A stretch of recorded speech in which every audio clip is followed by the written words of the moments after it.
Ironically, we canceled it last time because we were conflicted with WACMs, and now WACMs is today. But I'll try to, I think everyone's got most of their other meetings hopefully posted for the year and conferences. So I'm going to try to plan ahead a little bit once like we did last year, but hopefully we will not unluckily overlap with major conferences and have to reschedule. So let's see.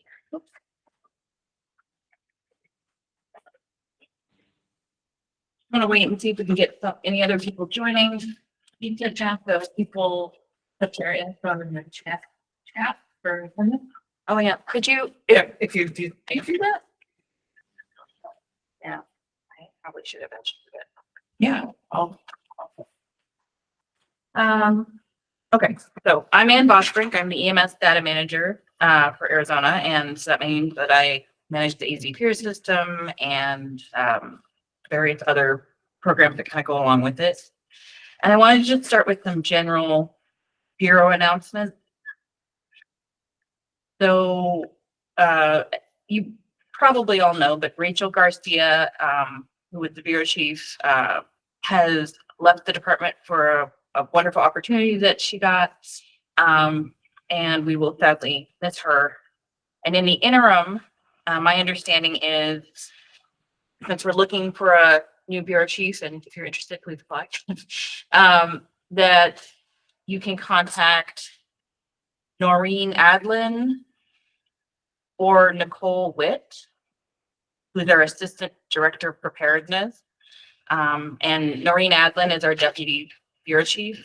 And of course you can contact me, but if there's something that you would have generally gone to Rachel about or that sort of thing, those who are kind of the interim contacts for now. And then Julia Vinton, who is the services section office chief, she is out on maternity leave. And so in the interim for the next few months, Adam Rodriguez, who is the time-sensitive illness and injury manager, he does stuff with EMS for children and some share things. If you're familiar with him, please contact him in the interim. And we'll, if you don't already have the email addresses, I'll have the email address in a minute when we post them. Let's see. Okay, I'm going to move on to item number 2. I'm not sure if Aubriana or Adam are on the call. If not, we'll skip that item and come back to it later and see if they're available. Aubriana is presenting in another meeting, and I think it overlaps with this one. So Aubriana or Adam, are you on the call to talk about item 2, the new pediatric pre-hospital recognition program? Yes, hi, Ann, it's Aubriana. Hi. Hi, good morning. Apologies in advance as I'm a little under the weather.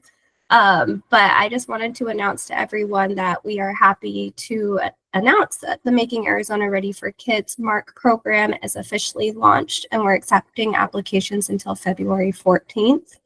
This is a free and voluntary recognition program for EMS and fire rescue agencies to demonstrate their commitment to improving pediatric emergency care. In addition to this, your agency will also stand out in the community, as we'll provide you with a certificate of recognition. You'll be able to have decals for your ambulances and recognition on the ADHS website, as well as during EMS week. So again, those applications are open till January 6th to February 14th. After submission, you will receive a virtual site visit that's conducted by the EMS for Children team.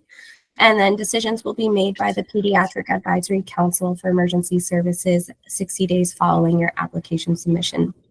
So I encourage all that are on the call today to apply and just show that you are part of this important effort for improving pediatric care across Arizona. Thank you so much. Thank you, Aubriana. If anybody has any questions, they are welcome to contact Aubriana, or you can ask them now if you have something or want to learn a little bit more about it. But the information is available on our website. It's an amazing program, and we're very excited to be able to start a recognition program for something like that. Oh, and Aubriana put in the chat her email address for those that would like to copy paste that and save it. Okay. Next item. I have a bunch of, I decided to group them as reminders and announcements because there's so many things that we kind of have going on. And I felt like beginning of the year, it's kind of a good time to mention some of the new items and new requirements that are coming out. So the first one I just wanted to mention, and I know you guys know about it already, and I'll display the slide. Or the, do you have it? Do you have the one for the peak recognition share element? I'll show you. She's already presenting, so I don't have to scale the screen back. So hopefully everybody knows, because Gail Bradley, our medical director, has been making sure to announce at all the various statutory meetings, like PEPI and EMS Council. But if you are a premier EMS agency, as of December 31st, Jan 1, the share related data elements are now part of that requirement data quality for those, and we'll begin to review them. There's a list of them there on the screens. And if you have any questions, of course, let us know. I think we're still figuring out exactly how we're going to do that. But hopefully you already are collecting these, because if you are part of a CON or anything else, it's already a required documentation thing. Another exciting thing related to share is, as most of you know, ADHS has resumed having share as part of our department. It was with the U of A medical school for a while. So we're setting up the hospital side, and we're hoping that the EMS data can be linked into that. And it's obviously taking quite a while to shift something that big over. But we expect that a statewide share report will be available by March 2025. So it'll kind of be the beginning. It'll be a statewide one. But I think it'll allow you all to review kind of what we have, and then also perhaps suggestions for what you would like to see. It's going to actually be useful to you. Next item. So there are, can you go to the Bureau? That's Bureau website? Yes. So I discovered these on there yesterday. So once again, this is something that you probably have heard if you've been in meetings, but as of Jan 1, there is an updated scope of practice and certification endorsement levels that are now effective. And on the Bureau webpage, there are some kind of quick links for the EMS scope of practice, the emergency medical responder, EMR, and paramedic with critical care endorsement, training, certification, and recertification requirements, and drug tables 1 and 3.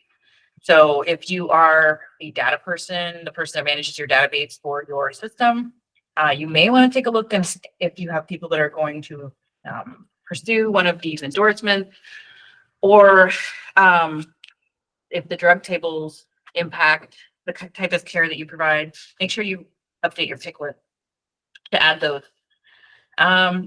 Let's see. And then here is something for, I don't know if we have any hospitals on. I always invite the pre-hospital coordinators and such, but coming soon. I finished it yesterday, actually, and it's in review from some of my team members who are testing it to see if they can break it. But there will be a new, very quick Google form to fill out if you want to request the addition of someone for Elite Viewer, a new user, or for Hospital Hub. Not that it's such a complicated process, but it's so easy for me to lose track of who's requested what in my email inbox because it's so full. And this way, our epidemiologist, Josie, is assisting in setting up these accounts as they get approved.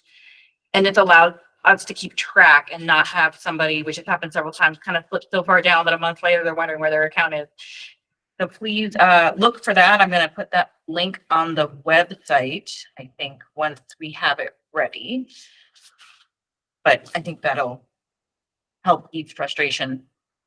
Okay, I think I'm going to probably drive for this next one. Yep, I'm going to go to our website.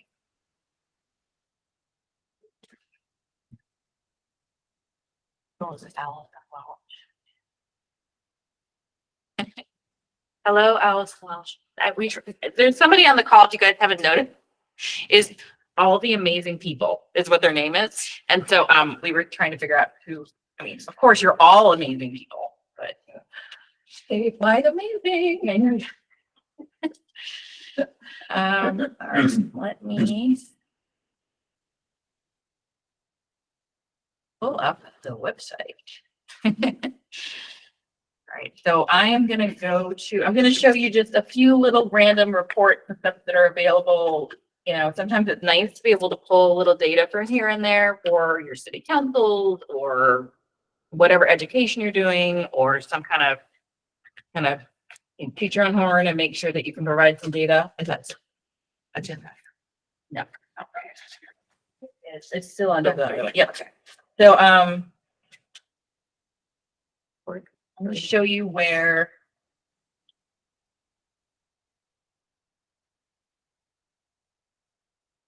this is, by the way, the Bureau webpage, and then I have a hyperlink or a direct link to my own AZ-PIERS page.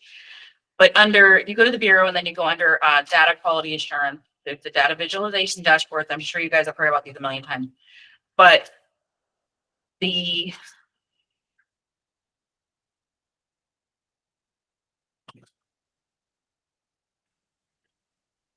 trauma injuries by year, that report has been completed and presented, and it includes, I'm not going to show the different screens, but it includes all of the years of data, which is amazing.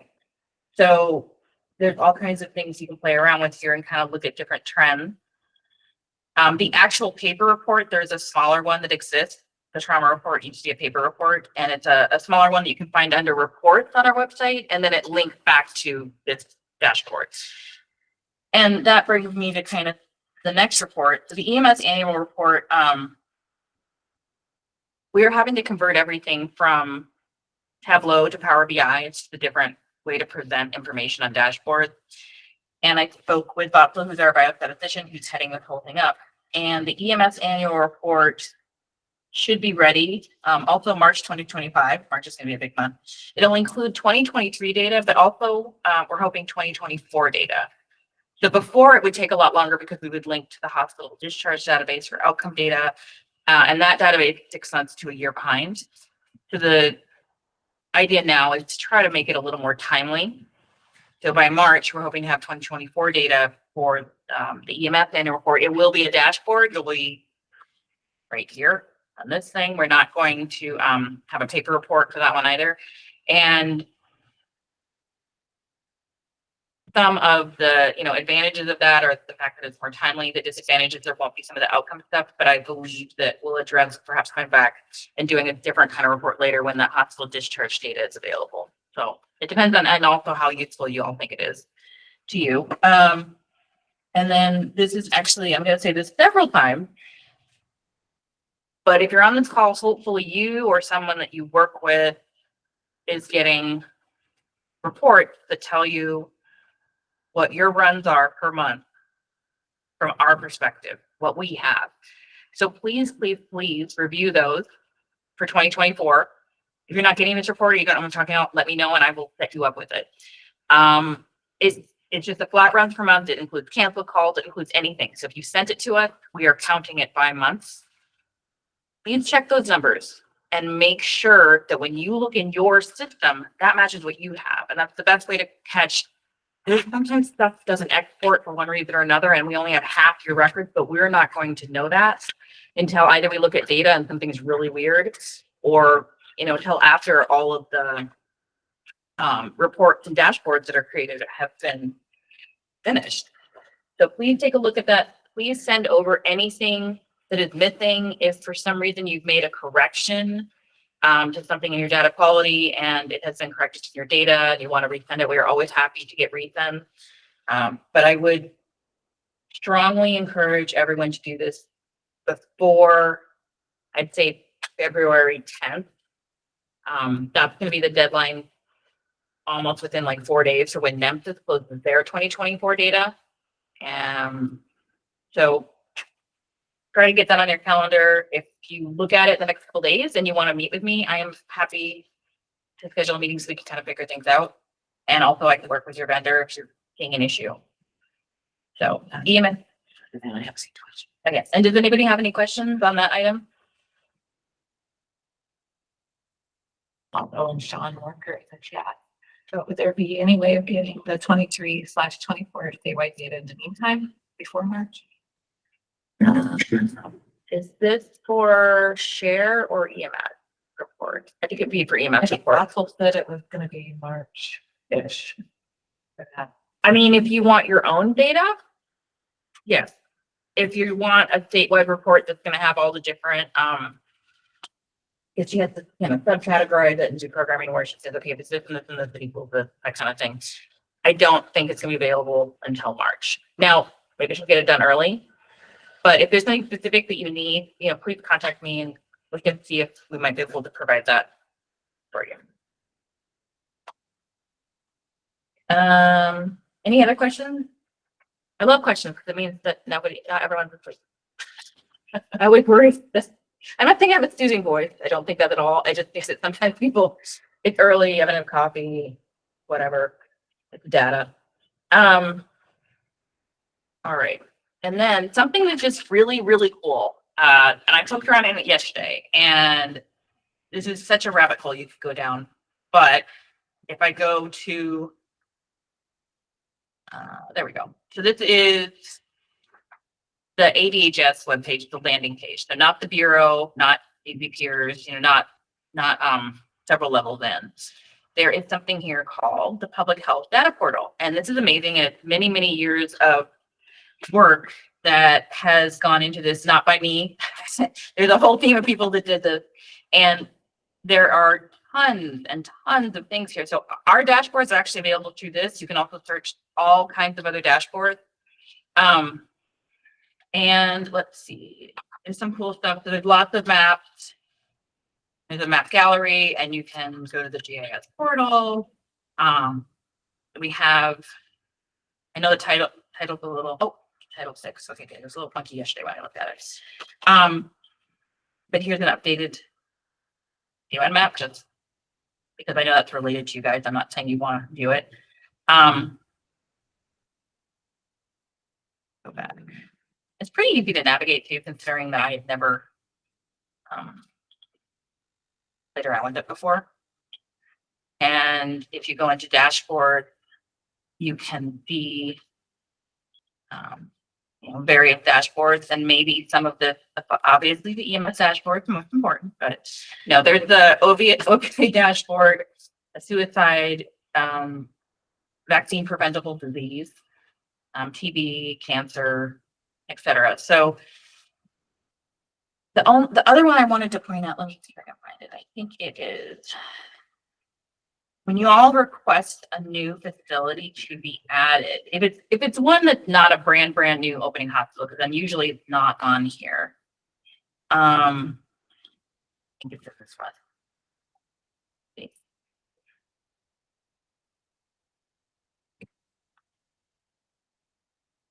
We have an AZ Care Check database in here, and that's the one where I go to find the facility ID, which is where I get the licensing numbers. I'm not sure where, but it's in here somewhere, and I'll put that in the minute too, which exactly what area it is. But if you request a new facility and you happen to know that information, that's super helpful because I can verify it, but it'll save me some time of trying to hunt down, since a lot of times what we call it, what you call it, might not actually be what licensing calls it. It might have a slightly different name. Maybe it's under their corporate name. And it'll just allow me to add it faster. Okay, so that is available to everybody on that page. Are there any questions before I go on to my next little part? There's more announcements. I think. No, nobody else. Okay. All right. For those of you, if you don't know what I'm talking about when I mention this next part, don't worry about it. But if you need urbanicity data filled in based on the statute definition of, wilderness, rural, etc., you are probably waiting for data to get into AZ-PIERS that has the proper categorization in there. So I wanted to give a little update. Our ultimate goal, and we are having ImageTrend, our ePCR vendor, build a tool for us that allows us at ADHS, probably myself or someone else too, to kind of run the urbanicity on demand. And that is, as far as I know, still on schedule for March 2025. I think everything is March 2025. That's fine. You need to remember. And then for 2024 data, everything has been run except for December. December will be run soon along with any blank urbanicities. ImageTrend runs it as a manual batch. The reason I'm mentioning this is, once again, if they run December and then they pick up any blank that exists in 2024, those would either be records that are earlier in the year but came in after they were first processed. So maybe you accidentally had a record that was from April but it didn't come until June. Well, we'd already processed it. We haven't gone back to do the blanks. So it's kind of little ones that came in late arrival. Also, if you've resent ePCRs, which is great to fix something, it overwrites the entire record, which is good, right? You're sending a new record. We want it to not pick and choose what it's going to update, but then it erases the urbanicity. So if you have sent in a bunch of data again for 2024, it may be currently blank for urbanicity. And this is another really good, I know I thought I mentioned this again, and this is one of them. This is another really good reason to please get that information in as soon as possible. I'm thinking we'll probably do another run later of 2024 data blanks, but as far as I know, as of today, they haven't done the batch. Once the ImageTrend does the batch, they kind of pull it, and then it takes a couple weeks to run it. So once that batch is done, even if you send it after and we haven't done the urbanicity categorization yet, it's not in that batch. It's going to miss kind of the train's going to leave the station. So please, once again, take a look at those reports. Just make sure they match your runs per month number. And also, if you have something that you need to resend us because something was incorrect, and you realize that, because of something that you got from us, if you can possibly work with your vendor to get those in ASAP, that would be lovely. So that it can make it and get the urbanicity for those of you that need it as soon as possible. Okay. For all of you that stopped paying attention for the urbanicity, now we're back to something else. So issues with facility. I wanted to thank GMR for contacting me, and other people have done this before with different things, but I really do like to know when something's wrong. I don't think it's nitpicky. They contacted us letting us know that there was a facility missing from the state schematron. And the reason this is an issue is, I mean, they're missing, we haven't added them, but this is actually one that had been added a while ago and was in previous schematrons and wasn't in this one. So that's unusual. So something happened when ImageTrend created our schematron and it left it out, causing that facility to start failing when it was trying to import into AZ-PIERS. So, the facility, by the way, in case you're interested, is Agave Ridge Behavioral Hospital, and Med 11249. So we're going to get that fixed. But because we have some new requests for additional facilities, what I'm going to do is we'll have ImageTrend reissue a schematron. I'll get the other new requests added. So I'm thinking we'll have a new schematron out in the next week and a half. So please look for that. I think we didn't get to cover this on the last call, but it's especially kind of probably more impactful for people who have ImageTrend. Generally, you don't want to re-download the validation rules that we have in the library. You can, as long as you didn't edit mine. If you made your own, it'll only overwrite what was already there that was mine. If you edited my rules once they were downloaded, it's going to overwrite it. But validation and schematron are not the same thing. The schematron is a separate thing, and you do need to update it each time. It's not going to change your validation rules. What it's going to do is you can sometimes get warnings back in your export history if you look at that. But what it's going to do is allow you to export facilities that we've added to the list. If you don't update your schematron, you're going to be trying to export. It's going to fail to export because it's not in. It's basically getting blocked on your side because the old schematron doesn't have that facility. So I just want to let you know about that issue, and then just also why it's so important to keep them updated. And please let me know if you find anything weird like that, because I've never had that happen before, but you know, it's human error. All right, does anybody have any questions before I move on to, I've got, I think, only one more item in announcements, and we'll move on to the next item. Okay. So thank you for everyone for working on syncing your rosters in the licensing management system EMS portal. I apologize that I have not gotten back to anybody about the various things that I'm working on with that. Now that I'm back from the holidays, that's my number one priority after this meeting. But I wanted to share a best practice that came up when someone asked a question and they were updating the roster. So the purpose of this is you update your roster in the licensing system, and then we sync that information over for the personnel. We're just doing personnel right now, nothing else. And that will allow it to set up accounts, and then you can go in to AZ-PIERS much more easily and just activate someone, give them a role, whatever. It allows for better security. Also, if you take someone off your roster, it will sync and take them off access, which is a big, big deal. There's many other reasons I know we've covered before, but I was asked the question, I guess in the licensing portal, when you update your roster, you can either remove personnel or inactivate them. And so the best practice that came back from people in our department and then also asking Image Trend was, if someone has basically permanently left, as far as you know, your department, retired, separated from your department, maybe they moved out of state and work for another department and not yours, please remove them from your roster. If they are out temporarily, like medical leave, or I don't know, that maybe they don't work in the summer and you anticipate them coming back, then just inactivate them. Okay. And then I'm going to move on to the next item.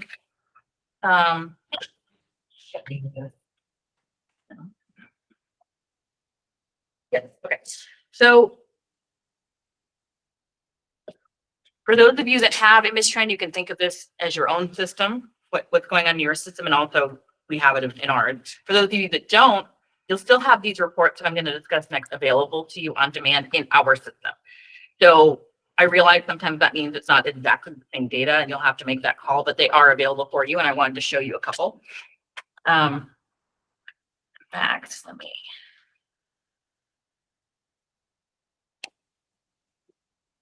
Just a second, I'm going to stop sharing for a second and then start sharing as I get into this.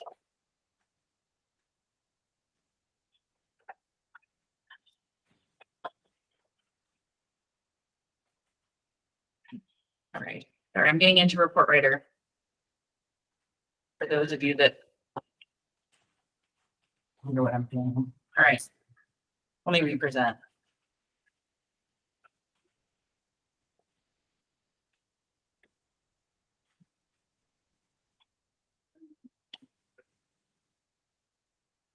Okay.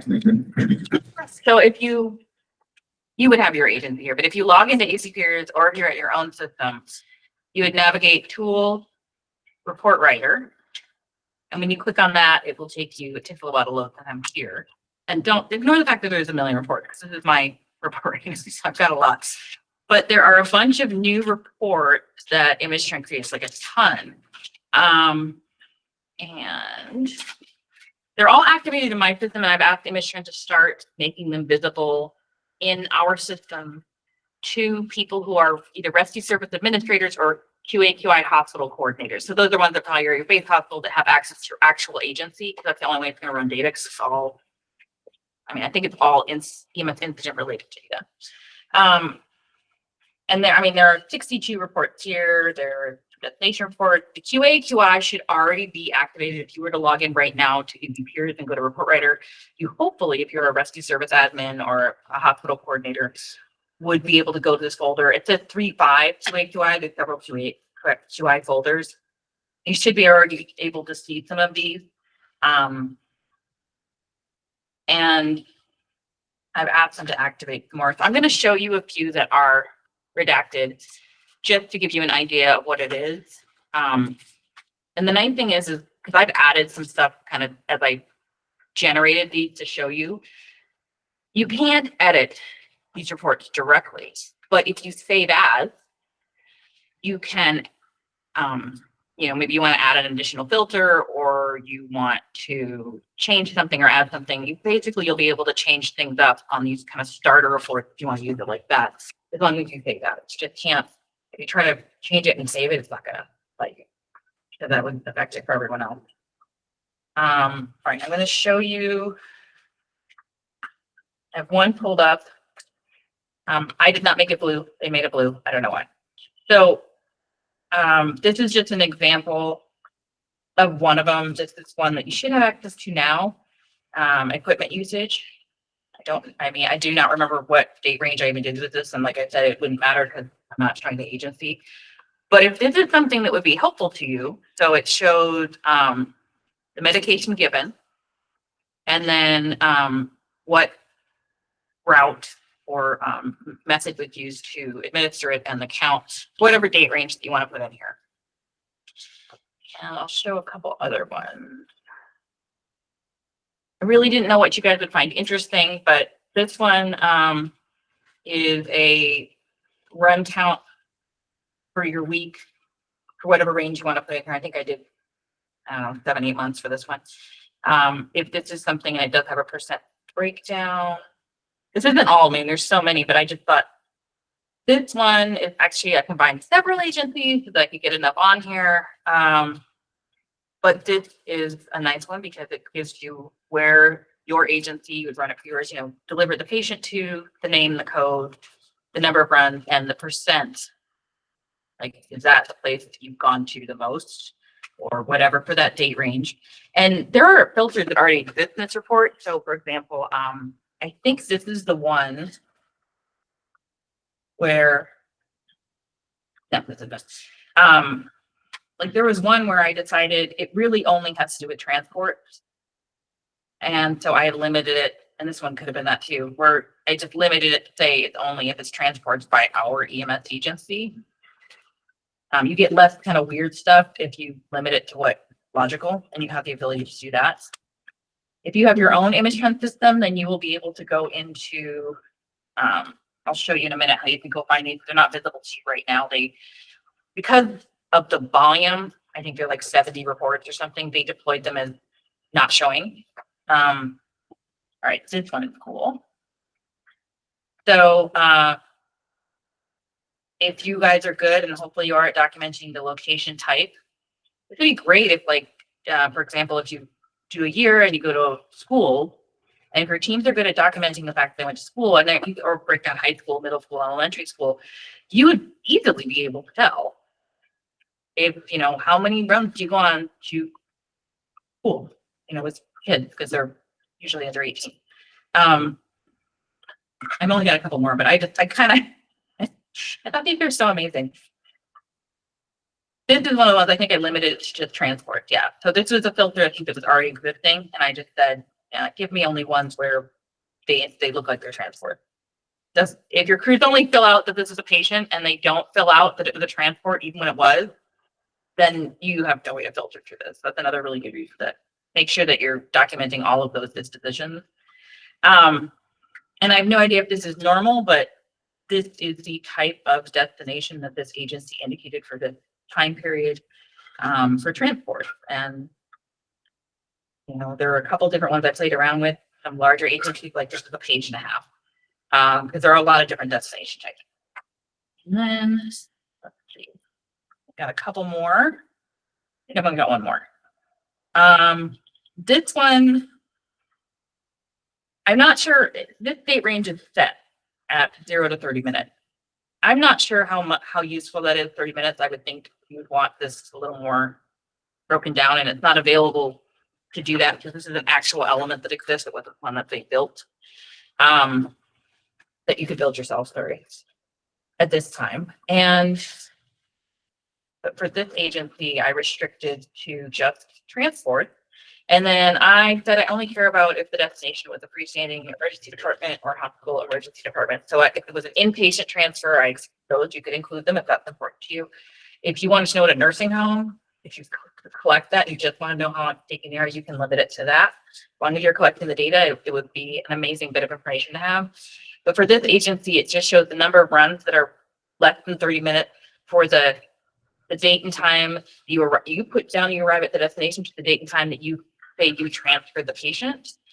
And maybe this is good, maybe this is bad, but you could also, if you save as of this report, you could add in your destination name, the facility you went to, and you can actually see how it's broken down and what you guys are recording. It's like, maybe you'll notice that a hospital takes a lot longer. Or maybe you'll notice that in general, it's pretty good and they have a few outliers. All right, so those are those reports. I'm going to show you really quickly for those of you that have image trend. If you don't already know, if you use the direct system, by the way, these will just be available to you as soon as image trend starts adding the rest of them. You don't have to do this part. I don't think you can have access. If your own image trend system, you go down here to report permission. Generally, you have to hit include non-visible because they're not visible. And these are all visible, I think, to me right now, but I'll go into call information and then we'll do the day of the week one. I should be able to find. Okay. Go in here. And so right now this is marked for a rescue service admin to be able to go in there. You cannot, we purposely don't let you save or delete it because then it gets deleted for everybody on our side. But if you have your own system, you can go in here and then you need to mark yourself as being able to see it. Because right now it's for your system, it probably has nobody can see it. And you can decide what each level could do. Maybe you want your providers, some of them, to be able to do something, but not other things, or you only want your rescue service admins or whatever. So, and then you just save and you go back out and it should show up in there. Folder. So all of these are under image trend reports, the bottom. And then something else I wanted to mention is there is another folder. I'm still waiting for confirmation from image trend on this. I'm going to find it. Okay, EMS Compass. You guys may or may not remember EMS Compass. I think a lot of people do. I was told, but they're going to verify it, that EMS Compass, this folder of report, has been updated to actually reflect the new EMSRUG measures. Gosh, National EMS Quality Assurance, I think. So what I'm waiting for confirmation on is they removed the old Compass measures. So I'm hoping this isn't a combination of both. I know it still says EMS Compass, but I believe you have the new EMSRUG measures. So if you're interested in those, you can look at them. These we had some Okay. comments, chat. Yay, questions. Okay, I have only access to.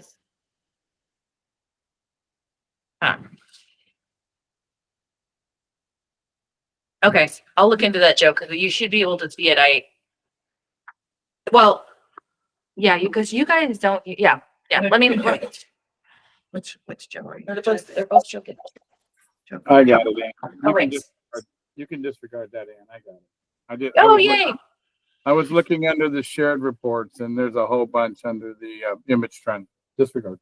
Sorry. There's a ton of reports, which is good and bad to the, like you can tell how my thing is. That's why I love, they didn't always have that search bar in here.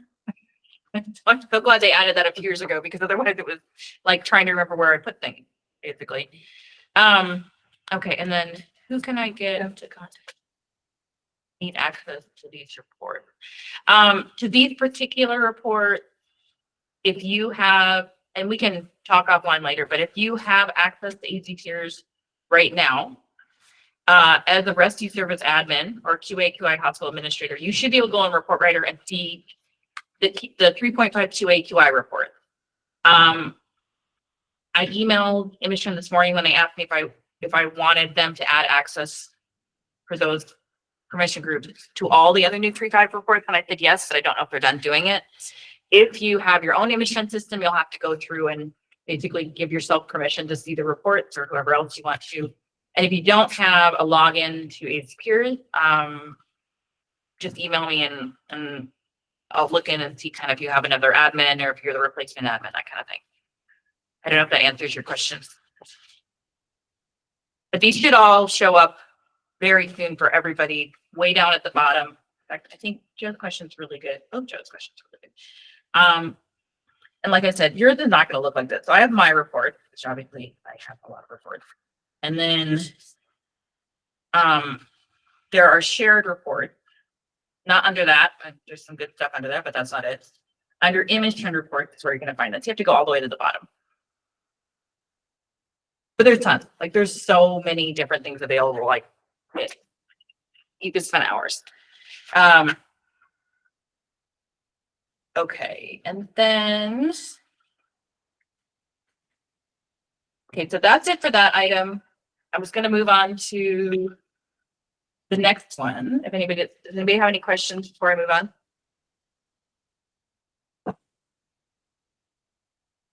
Okay. All right, so the next item is gonna be incredibly quick because they moved the timeline. Which is fine. Never know if I'm gonna have enough stuff, so, let me open this. This is gonna look kind of like a lot, but don't worry about it. I'm gonna just explain the part you need to know. You're welcome. I mean, we'll include this, but this I downloaded directly from the NEMSRUG website. So we're on 350. 351 will come out.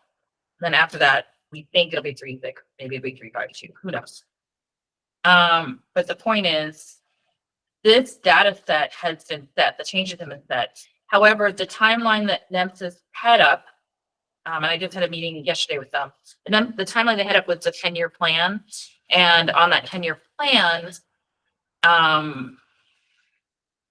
351 had been estimated to be live, meaning we would have vendors that would be tested software compliant and the NEMS would be ready to accept 351.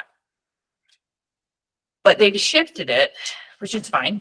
If you do a 10-year plan, I don't know anybody who stays on track for 10 years, but they're now, the estimated date that NEMSIS will start accepting 351. The reason this is important is generally a state is not going to start collecting data in a certain format, even optionally, until we can send it on to NEMSIS. So they believe that they will be accepting data in June 2025. As far as Arizona's timeline, they had an estimate, I can't remember how many years you can still submit 350 and 351. I'm sure we'll have a point we want everyone to have moved over to 351. I honestly don't think it'll be in 2025 unless there's something in those changes, because they're more minor changes. It's not gonna, for those of you that feel like you're still recovering 3.5, it's not gonna be anything near that arduous. There's some new values that have been added and some new elements. If the values turn out to be something that we really, really need to have, for example, I don't know why this is the only one I can remember, but the race element now has Middle Eastern added as a separate group, and it reflects, I can't remember the name of it, but whatever the Office of Health and Human Services, I can't remember, whatever CMS follows for billing practices, they follow a certain standard and a certain checklist of items. And that's what they are now recognizing. So of course, NEMSIS wants to make sure that we can match what CMS and billing would like to see in our standard. But unless there's any emergency, we'll spend a later meeting going over some of the changes that are in that 351, and then if there's anything kind of that we want to discuss, we'll do that then. So short item because they've moved it out 6 months. So no vendor right now is 351 compliant. So it doesn't, nobody could be on this even if we wanted to right now. And NEMSIS isn't taking it. We'll put a pin in that. And I'll keep you updated if it moves out again. And then we pretty much have one item left. We have a little item after that, but I've been working on an updated data quality report. So right now, you hopefully get a runs per month report. You get a validation report that lists all the issues for the last 2 weeks, and you get a CSV report, hopefully, that shows you every single incident number that had those issues, so that you have examples. You can go into your system and figure out, is it right in your system? And maybe there's just something wrong you sent over, et cetera. And then you get a monthly report that just says your median validation score. At this time, I'm not going to stop sending those reports, but I have a new one. Some of it is similar, and eventually what I'm gonna do is move to this report where I have one report, it goes out to everybody, and it'll just be restricted based on your permissions. And so that means I used to hand put in, this report is being sent to. Well, I can't do that when I'm sending to all the agencies, but so that's one thing that'll go away. But the nice thing is I won't have to build 4 separate reports for every single agency, which means it gets delayed a lot of times when you want me to switch people over. Okay. Yeah. And They raise their hand. amazing people have a question. I did, but I think you answered it. It was regarding making it a group report instead of individual reports. Okay, great. Yeah, I'm going to show you guys a couple different options. I've been playing around with it. I'll probably still add a few more things. You don't have to give me feedback now, but you can. You can give me feedback later. The nice thing about having a giant group report is if I change something, I mean, it'd be changed for everybody, but also I don't have to go in and change 150 separate reports, which would stop being able to happen eventually. Okay. And if you guys have something to show you've never used the group report feature, it's pretty cool. All right. So, especially since they made it a little more user friendly. I'm going to go back. All right, let me show you a couple different versions, and these are redacted also.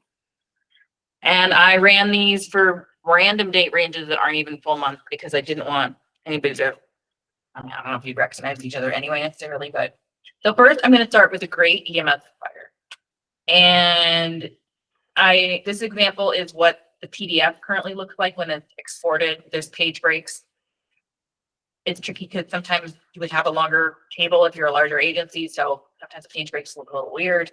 And then I'll show you what, if we exported that group report to you and it's scheduled for as a CSV file, what that looks like. We can do it either way. I mean, I guess I could have it scheduled to do both. I don't know how much people would want that, but we can definitely look into that. Okay, so this is probably pretty small.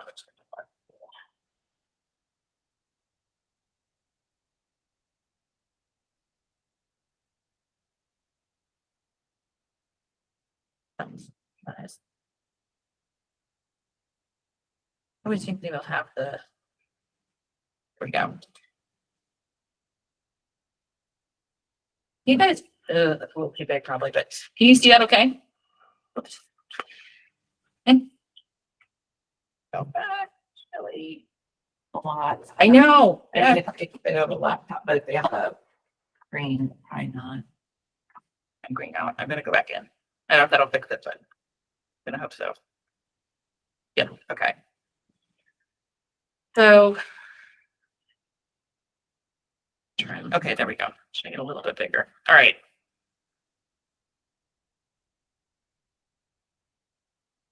Hopefully you guys can see this okay. So this is an agency. Normally the agency name would be right there. It starts off with a table. It's probably gonna, right now my plan is probably to run it automatically around the 10th of the month. And it looks back just at last month, like the full calendar month, but not including this month and not the last 30 days. It's just gonna be like a snapshot of that month. And I wanna wait, I think, a little while after the first, because some of these measures, like the timeliness measures and stuff, if you don't have your records in, it's gonna kind of falsely look like things are a little bit better than maybe they are with the timeliness. So this particular agency for the date period that I chose had 1,450 records. The next table for everyone will show some timeliness. So from unit notified by dispatch date time to upload last month. So in this case, the 90th percentile is 13 hours, 95th is 17 hours, median is 3, average is 5. This could be an outlier, or it could just be one of those records, like I said, where they didn't realize they didn't send it.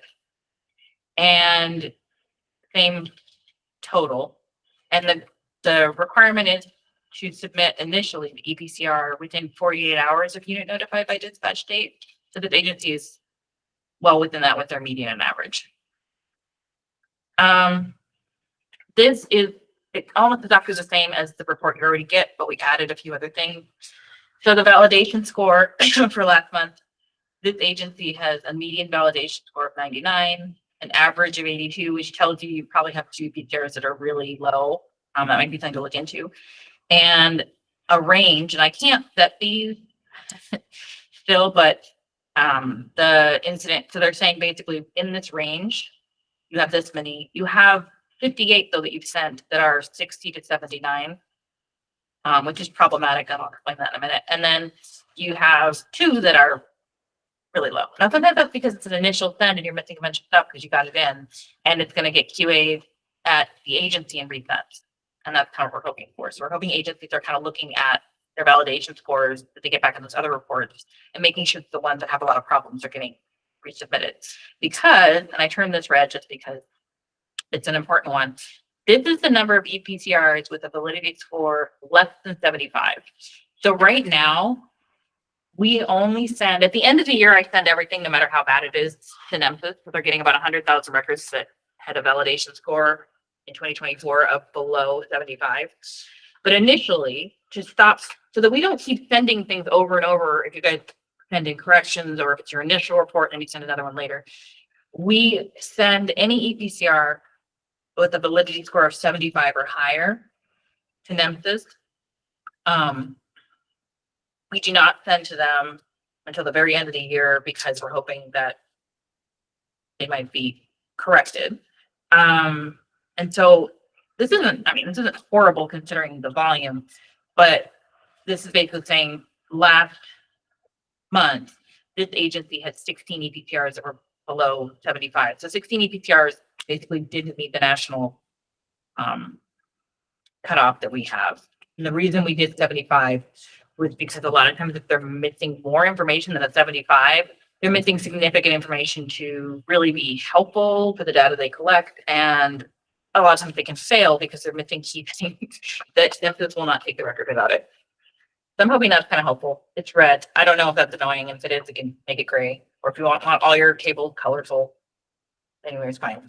Type of service requested. So the reason this is in here is partially because there have been many times that we've looked at data later. A good example is with this HB 2609 urbanicity stuff. So we've looked at data later for an individual agency. The data isn't necessarily invalid, but it's wrong. So, for example, there's an agency, and no one will be named, but they had a lot of calls that said 911. But that agency doesn't do 911 call.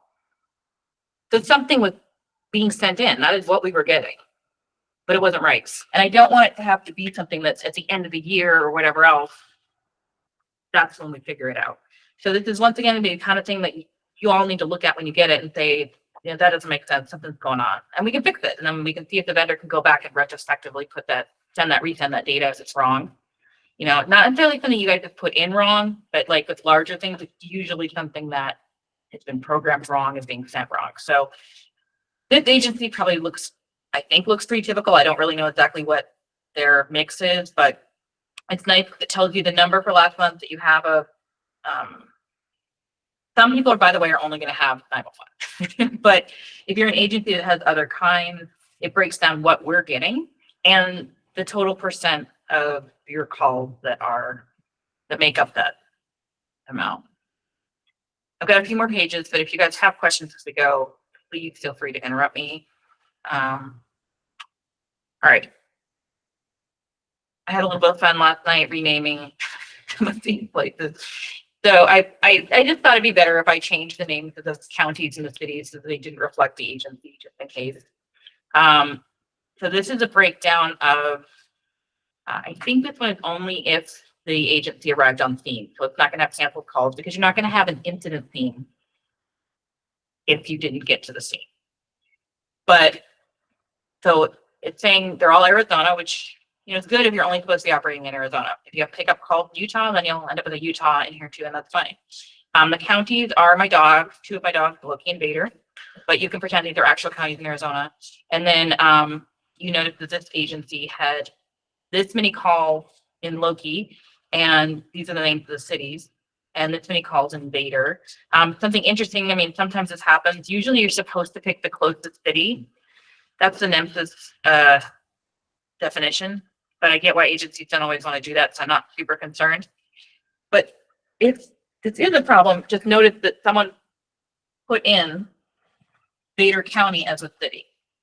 So sometimes that's gonna mess with your data too. So they sent over as a city, a county. Whether you want them to put it as blank or whatever, so I just thought this was kind of useful. You can kind of see the breakdown, and hopefully, like I said, see if someone put a test record in and they said they took someone's grant, it hopefully will pop up and you will be able to correct it before we have something really weird be documented. The next one is last month, top 10 primary impressions for your agency, 911 with the patient treated and transported. And the reason I restricted it to that is obviously if you didn't treat them at all, it becomes a lot more kind of stuff that isn't very meaningful necessarily. So for this agency, this 9% is out of all of their primary impressions. There were many more, but it's just the top 10 listed.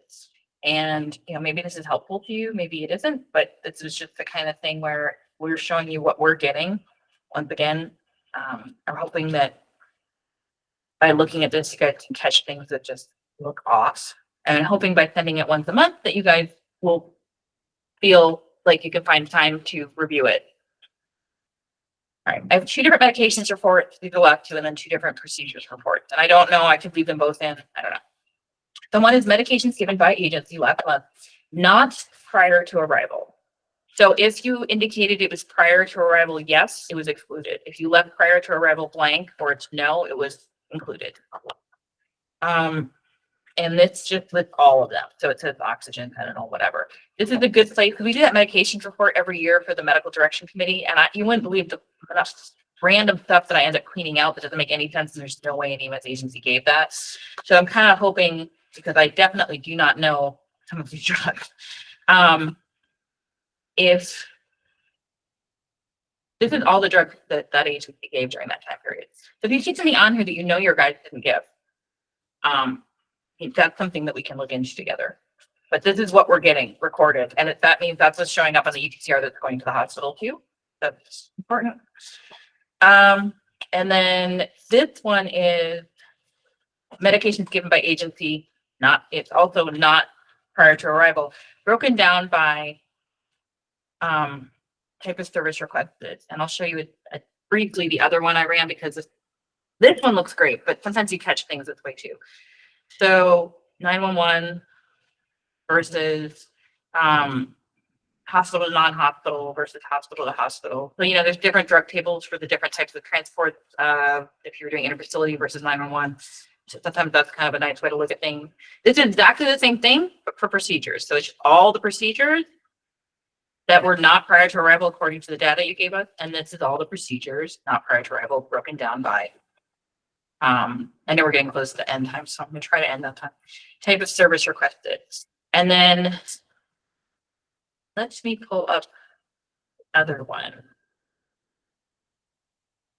Then I'll show you what a PSC version looks like of a group report. Okay, I was worried I didn't remove the names, but I triple checked it, hopefully. So same thing, number of runs. This one has you know, it's okay, but you know, 95th percentile, they're within 49 hours. It's not awful, but it might be something we could work on. Validation is really good. This one has type of service requested. You know, depends on your agency. Once again, this is my other dog, Olive. It's the other dog. 3 dog. And then I just made up names, but it kind of gives you an idea. They had 7 blank ones. Even though they were supposed to have a theme, like these are ones that arrived on theme. So that's something else to look into, like why really none of them should be blank. Unless, like I said, you're an agency that doesn't run or report the city if you're not in the city. I've kind of left that open. Primary impressions, top 10. This is with treated and transported. It seems odd, but maybe it's not, that 14% of the patients this agency lists as 911 treated and transported have no findings or complaints. Unlikely, but possible. I'm surprised it's that high. So that's something to look for too. And there's also, and then this is the same, the medications. I wanted to kind of show something here that kind of helps us if you're getting this report. So this is the medications by type of service requested, looks fine. Actually, this wasn't the one that I had shown on my other thing, but there was one, I don't think I have an example of it, but like one of the reports I ran, for medication, one of the categories, type of service request the agency had indicated was crew transport only. They're transporting a crew, but they had put down they gave fentanyl. I mean, I don't think you would do that. And that's something that probably something's wrong. But also it gives you information on what you are doing and hopefully just gives you something that is useful to look at. Same thing, procedures, all broken down. Okay. And the last thing I'm going to show you. Oh.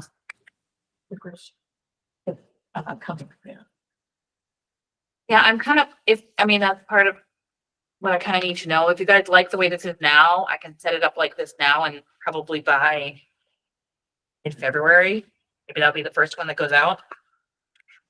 I might add a few more things, and part of it is needing to know if there's something else. Would you like to see like a breakdown by disposition, like where it break down like patient contact and then what you had for crew care and then what the transported. Other logical ways to. Yeah. find the error. Other logical way. So this is what it would look like if you got the CSV group report in your inbox. So we had that great EMS agency. And you know, you just expand it and it'll look better. But it's a little harder to read, right? But it's not bad. And the nice thing about this is if you want to take some of this information and then sort it or play around with it, do some tables, it's already in a format that's easy to use for that. Okay, so that is the coming soon data quality report. I realize we're running a few minutes over. Bear with me if you can, and I understand if you have to get off. Does anybody have any, or you can email me if you want to think about it, any comments or, I don't know, things you'd like to see? We can always add to it because like I said, it's one report, but I kind of adding the things that I think might be helpful.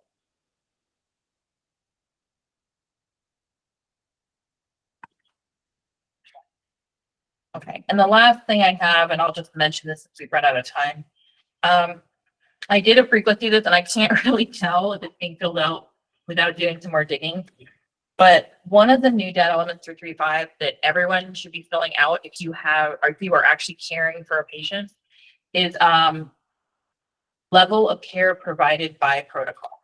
So it's brand new, e-disposition.32, and it solves that kind of tricky issue of what care are you actually providing per protocol, not what your, there's a different question asking what your equipment is capable of, like what kind of equipment are you carrying as ALS, DLS, whatever. And it's not the billing question, there's a billing question saying, what would you bill at that? Not that one, that's a different, that's e-payment, I think 51 or something. This one is just asking, by your protocol, ALS, DLS, there's a lot of different choices available. And that's the one that I'd really like to see. Maybe we can make a concerted effort along with the share elements we were talking about earlier for